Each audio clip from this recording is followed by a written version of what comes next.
Hello. അപ്പൊ ഇനി വെറും 50 ദിവസം മാത്രം ബാക്കിയുള്ളേ. എന്തിനാന്നല്ലേ? ലോക ഫുട്ബോളിലെ മെഷിഹ, കാൽപന്ത് കളിയിലെ രാജകുമാരൻ, സാക്ഷാൽ ലയണൽ മെസ്സിയും സംഘവും നമ്മളുടെ കേരളത്തിൽ, നമ്മളുടെ സ്വന്തം കൊച്ചിയിൽ, നമ്മളുടെ പുൽമൈതാനിയിൽ പന്ത് തട്ടാൻ ഇനി വെറും 50 ദിവസത്തെ കാത്തിരിപ്പ് മാത്രം. അതിനപ്പുറം നവംബർ 16-നോ 17-നോ അർജന്റീനയുടെ മുഴുവൻ സംഘം മെസ്സിപ്പട കേരളത്തിലെത്താൻ പോവാണ്. അർജന്റീനൻ ടീമിന്റെ മാനേജർ ഹെക്ടർ ഡാനിയൽ കബ്രേര ഇന്ന് കേരളത്തിലെത്തി എല്ലാ കാര്യങ്ങളും പരിശോധന നടത്തി മാധ്യമങ്ങളോട് ഔദ്യോഗികമായിട്ട് നേരിട്ടുള്ള പ്രഖ്യാപനം കൂടി നടത്തിയിട്ടുണ്ട്. നിങ്ങളെല്ലാവരും ആ വാർത്ത കണ്ടിട്ടുണ്ടാവുമെന്ന് വിശ്വസിക്കുന്നു.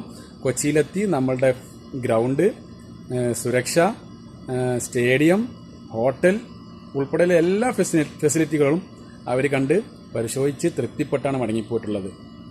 അതുകൊണ്ട് മെസ്സി വരും കേട്ടോ എന്ന് പറഞ്ഞപ്പോൾ വിമർശനം ഉന്നയിച്ചവരോട്, മെസ്സി വരൂല കേട്ടോ എന്ന വാർത്ത വന്നപ്പോൾ പരിഹസിച്ചവരോട്, വീണ്ടും മെസ്സി വരും കേട്ടോ എന്ന് പറഞ്ഞപ്പോൾ ഇപ്പം മാളത്തിൽ കയറി ഒളിച്ചിരുന്ന് കൂവുന്നവരോട് ഒന്നും പറയാനില്ല. നിങ്ങൾ ആ പണി തുടരുക.